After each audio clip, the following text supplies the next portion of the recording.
Did you know Brian Wilson nearly died creating what many call the greatest album ever made?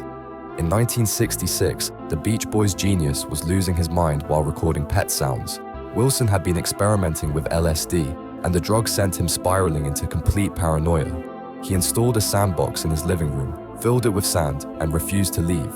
For months, he sat there composing, convinced voices were speaking to him through the walls.